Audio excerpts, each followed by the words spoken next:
En lep pozdrav. Mi smo namreč zaključili z delom preiskovalne komisije. Pripravili smo zaključno poročilo, ki so ga tudi brez glasu proti potrdili člani preiskovalne komisije.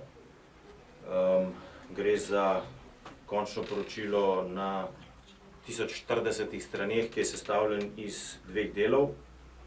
In sicer iz dela, ki govori o politični odgovornosti, in iz dodatnega končnega poročila, ki opisuje slabe bančne prakse v Novi Ljubljanski banki in Novi kreditni banki Maribor.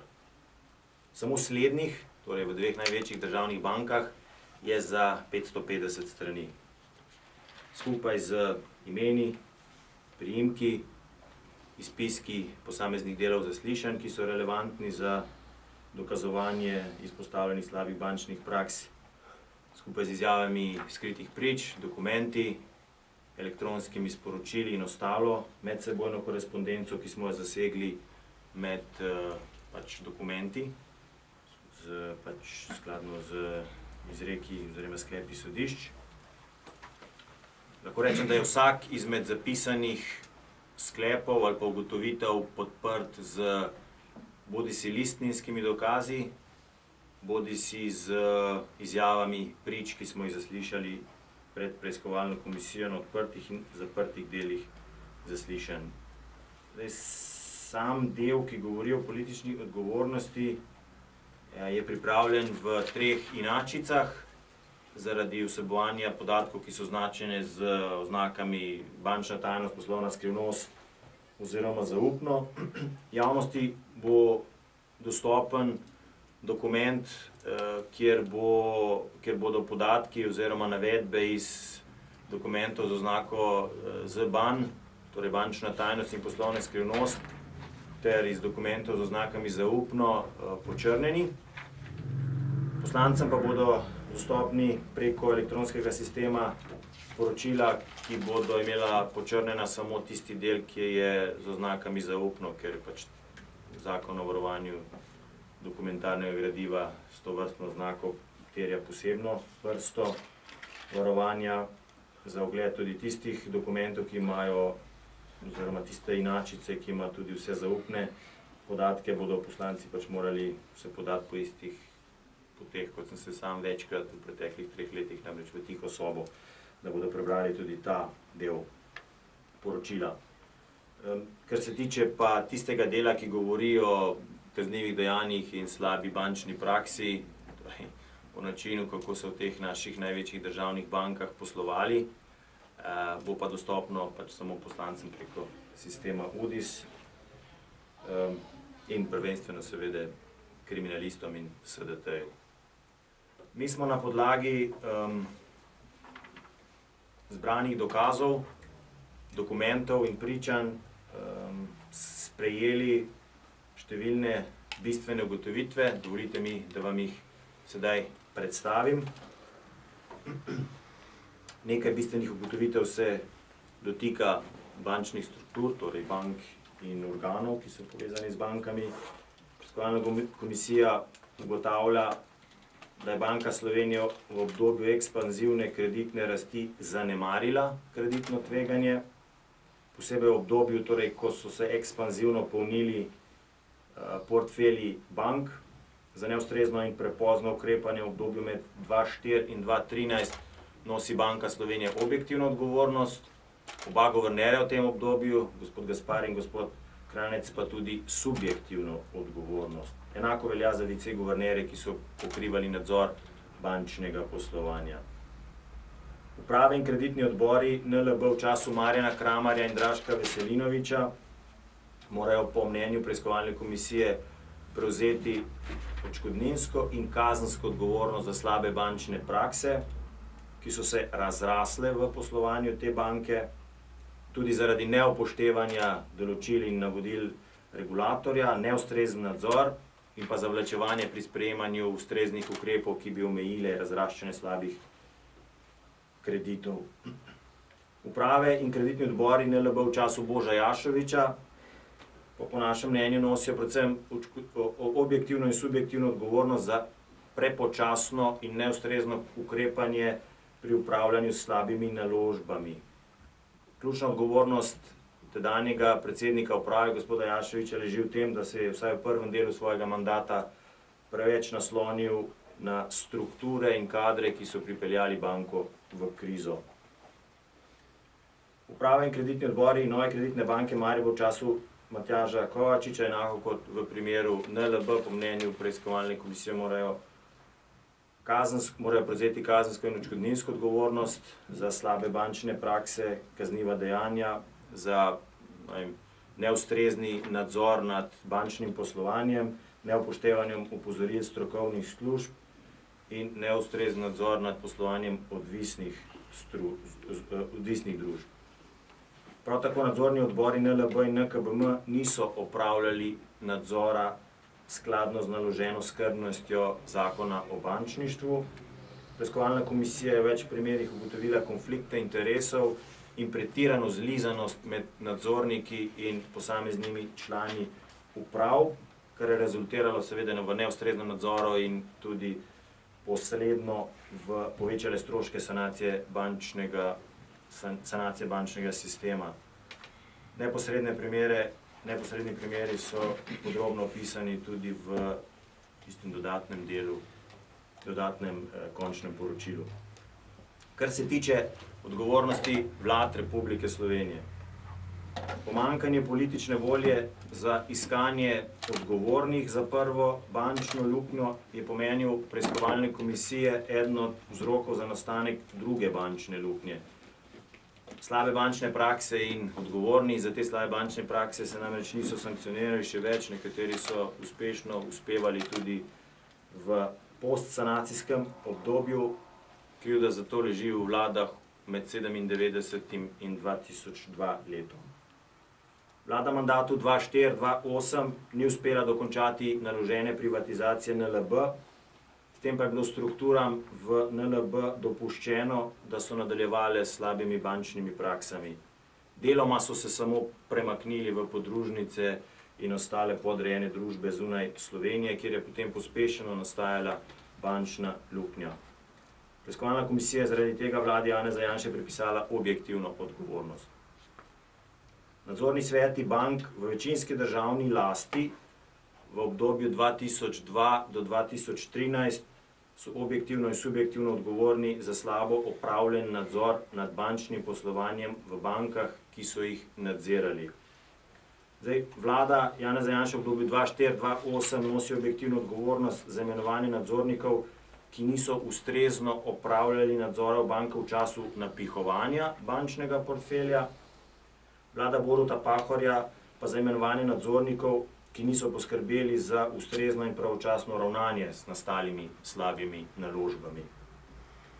V prvem obdobju krize po letu 2008 je vlada Republike Slovenije posvečala premajhno pozornost stabilnosti bančnega sistema. Vlada se je prepozno zavedla resnosti razmer v bančnem sistemu, s tem pa je resno ogrozila njegovo stabilnost, povišala stroške sanacije in zanemarila dolžnost ravnanja. Minister za finance Franc Križanič za prepočasno ukrepanje nosi objektivno in subjektivno odgovornost.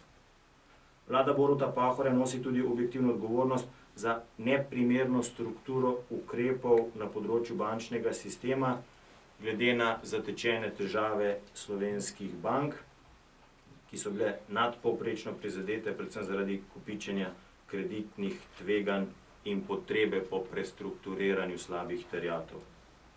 Preiskovalna komisija je z listinskimi dokazi ugotovila, da je imela vlada Republike Slovenije na voljo vse informacije, vse instrumente, vzvode in znanja za ugotovitev oziroma prepoznavanje dejanskega stanja, zato za neukrepanje oziroma prepozno ukrepanje nosi objektivno odgovornost. Vlada Alenke Bratušek, ki je zagotovila sredstva za sanacijo bank, s tem pa seveda zagotovila sredstva za pokritje izgub, ki so nastale tudi zaradi slabih bančnih praks v preteklosti, vzporedno s tem ni pripravila ustrezne normativne, kadrovske in proračunske podlage, predvsem pa zadostne politične podpore za okrepitev pregona bančne kriminalitete. Vlada Alenke Bratušek zato nosi objektivno odgovornost za neustrezno ukrepanje na tem področju. Tedanji minister za notranje zadeve Gregor Virant je bil pravočasno in podrobno obveščen o problematiki pregona bančne kriminalitete ter nujnih procesnih spremembah področne zakonodaje, pa ni predlagal ustreznih sprememb. Zaradi odlašanja z normativnimi ukrepi tedanji minister za notranje zadeve nosi objektivno in subjektivno odgovornost. Tudi vlada Mira Cerarja področju pregona bančne kriminalitete ni posvečala ustrezne pozornosti. Še vedno ostaja nerealiziran predlog za vzpostavitev specializiranega sodišča za pregon finančne oziroma bančne kriminalitete, ki so ga predlagali številni deležniki, nenazadnje tudi poslanci v državnem zboru, ko so podprli mestno poročilo preiskovalne komisije novembra 2016. Za nerealizacijo tega sklepa nosi vlada Mira Cerarja objektivno odgovornost, pravosodni minister Goran Klemenčič pa tudi subjektivno odgovornost. Vlada Mira Cerarja tudi ni presekala z imenovanji nekdanjih bančnikov na odločevalske položaje, s čimer je bistveno omajala javno zaupanje v iskrene namere oblasti po doslednem pregonu bančne kriminalitete. Zdaj pa še nekaj bistvenih sklepov, ki se dotikajo konkretnih primerov, ki so se vzpostavili oziroma izpostavili v času zaslišanj. V zvezi s prodajo Mercatorja preiskovalna komisija ugotavlja poskus nedopustnega posega dveh ministrov vlade Boruta Pahorja, torej ministra Franca Križaniča in ministra za kmetijstvo Dejana Židana, v postopke odločanja o odprodaji kapitalske naložbe NLB v Mercatorju. Preiskovalna komisija je ugotovila, da je šlo za očiten poskus vplivanja politike na sprejete konkretne poslovne odločitve, ki so rezultirale potem tudi v poslovni škodi, merljivi v nekaj 10 milijonov evrov.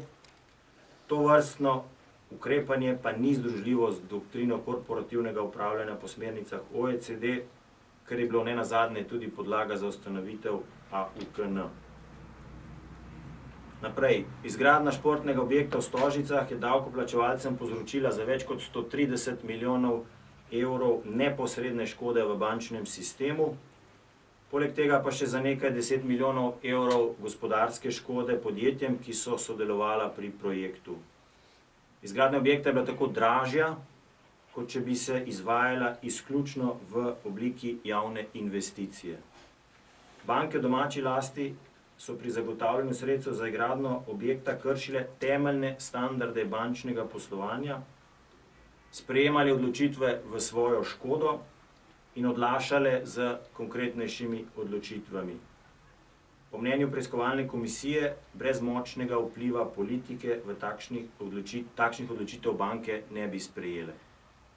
Ker pa bančniki še danes trdijo, tako so zatrjevali na preiskovalni komisiji, kjer so dolžni pričati po resnici, da pri tej odločitvi niso podlegli dokazanim poskusom vplivanja politike, sami nosijo polno kazensko in odškodninsko odgovornost za škodo, ki so s svojimi odločitvami povzročili davkoplačevalcem.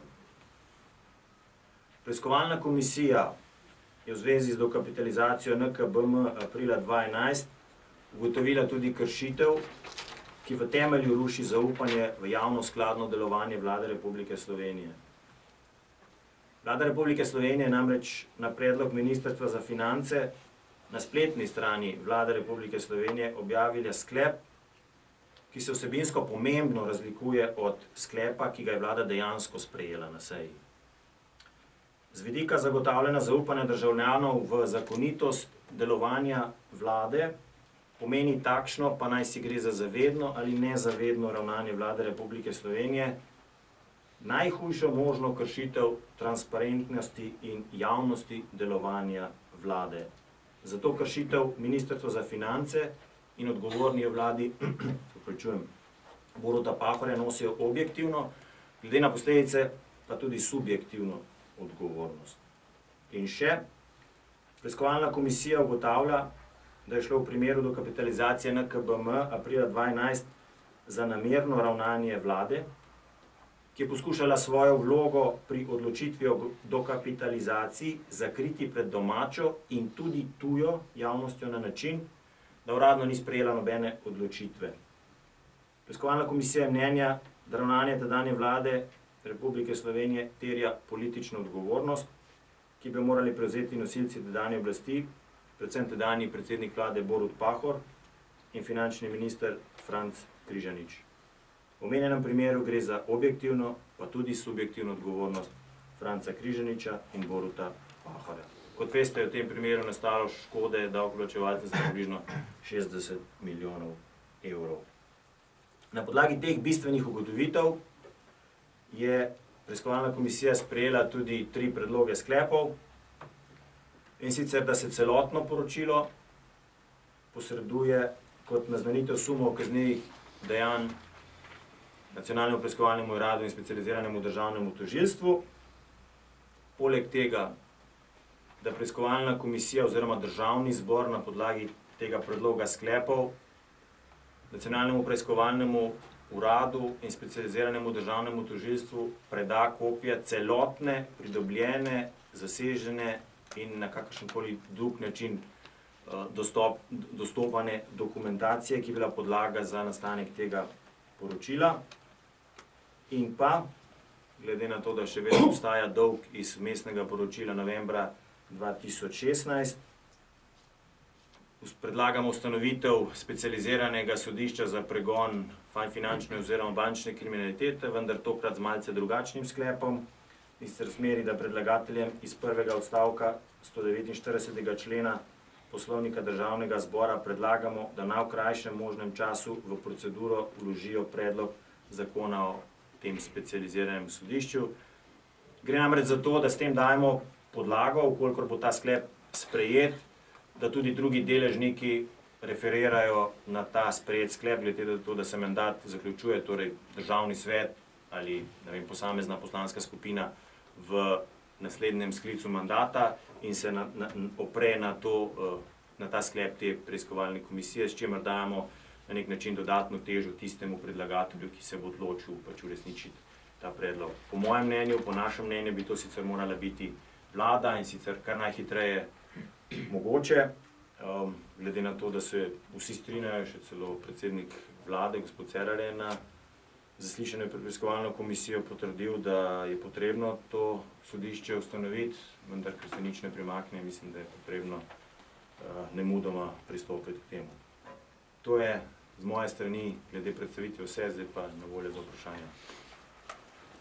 Marko Štor, TV Slovenija. Gospod predsednik Republike Pahor je bil največkrat omenjen, tako ste rekli odškodninsko, kot tudi politično. Gospod Pahor je nazadnje, ko ga je Solidarnost pač nekako pozvala k odstopu, omenil, da je svojo politično odgovornost že prevzel s tem, ko je takrat tista vlada padla. Ste mnenja, da bi moral gospod Pahor, ne vem, odstopiti oziroma politično odgovornost še kakšno dodatno prevzeti, recimo zdaj, ko je še vedno predsednik Republike? Zdaj, glede na težo ugotovitev, preiskovalna komisija stoji za vsako besedo, ki je tu navedena. Zdaj, kako si pa predsednik Republike predstavlja prevzem osebne, subjektivne odgovornosti, ste pa morali njega vprašati. Lahko je samo vprašanje. Je tukaj še. Katarina Težko, če strnem, kazensko in odškodninsko sta odgovorni upravi Kramarja in Veselinoviča ter Kovačiča na to doma. Mislite, da ste vsem tem, glede na to, da so neki postopki teče tudi na policiji, vi odkrili kaj več kot kriminalisti in torej lahko vsem tem gradivom pomagate, da pride recimo do kakšnih pregonov, končni fazi tudi odškodninske tožbe so proti nekaterim vložene, kar se tiče gospoda Kovačiča, zdaj bolj ali manj neuspešno. No, mi imamo določene dokumentacije, ki jo želi, recimo, do katere želijo kriminalisti priti, pa zaradi določenih tehničnih omejitev ali pa bomo rekel prav normativnih omejitev teh dokumentov ne moramo posredovati, zato je eno od teh sklepov, da se celotna dokumentacija posreduje SDT-ju in NPU-ju. Torej, oni vedo, da imamo nekaj dokumentov, ki jih oni potrebujejo, mi vedo, da imamo nekaj dokumentov, ki jih oni potrebujejo, zato smo prepričani in tudi glede na to, da je bila ta interakcija kar precej intenzivna, da jim bo to, kar je preiskovalna komisija dobila in ugotovitev, do katerih je prišla, pomagala pri njihovem delu.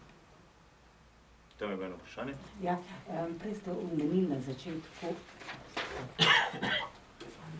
ste omenili, da poročilo je bilo sprejeto brez glasu proti. Glede na to, da je ob 14. gospod Weber sklical tiskovno konferenco, ločeno mnenje. Zdaj, a se je on zdržal ali kako?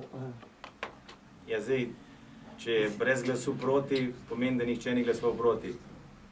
Kako je pa posamezni član glasoval, ga boste pa vprašali. Nihče ni glasoval proti. Koliko prisotnih in koliko je glasovalo? 6 prisotnih. Koliko je dalo glas? 6. 8 je pa, a ne? 7 je članov. Plus. Bil je zimzeleni manjkajoči člen, to je Levica, ki nikoli ne sodeluje. Še kdo, kakšno vprašanje? Če ne, se zahvaljujem. Ja, Zelo na kratko. No, zelo na kratko. V bistvu zanima me te odškodninske odgovornosti, kakšne denarje si lahko obetamo, kar nekaj 10 milijonov ste v nekajkrat omenili. To so visoki zneski. Od posameznih milijonov do nekaj 10 milijonov pri posameznikih. Lahko sem še Tihorešni kanala, glede na številna pričanja, vemo, ogromno je bilo enih amnezij, niso se spomnili. A ste zasledili kakšno, ne vem, krivo izpovedbo v vseh teh pričanjih, to je tudi v kakšnem sklepu ali ne? To je, preiskovalna komisija je sklep o tem že sprejela, vendar zaradi priprave še ustreznih kazenskih ovadb pred sejo Državnega zbora pač o tem informacije še ne moremo širiti. Drugače smo pa mi zelo konkretno obdelali 22 primerov v tistem delu na 550 stranih. Zelo konkretno od začetka, od prologa do epiloga posamezne zgodbe. No, epilog še čaka na sodišču. Če. Kazenske pa vlagate tudi vi. Ne, kazenske mi vlagamo naznanitev suma kaznivega dejanja. Mi lahko vložimo kazensko zaradi krivega pričanja. Ne, to bomo. Seznam grešnikov bo sledil v nadaljevanju, ampak primeri, ki so pa konkretno opisani v tem poročilu, bojo šli pa na SDT in NPU kot naznanitev suma kaznivega dejanja. Se pravičujem, ampak omenili ste Stožice, omenili ste vpliv politike, niste pa omenili gospoda Zorana Jankovića z razlogom? Zaradi tistega dela v zaključku te bistvene ugotovitve, ki pravi, da bankirji so trdili na zaslišanjih, da niso podlegli političnim vplivom, če niso podlegli, torej sami nosijo polno odgovornost za odločitve, ki so nam davkoplačevalce naredile približno 165 milijonov evrov škode. A lahko sem za konec še malo pokažete za kamero poročilo, kjer so vse? Tole to. Ja. To je to, zdaj skupaj z umestnimi poročili, to tehta nekaj čez 1700 strani. A še rad te kamere? Bilo še malo. Pokazati ne morem, ker je nekaj zaupnega, oziroma ker je precej zaupnega. Je v redu? Ok, hvala za udeležbo. Zdaj tukaj so še bistvene ugotovitve, če jih potrebujete.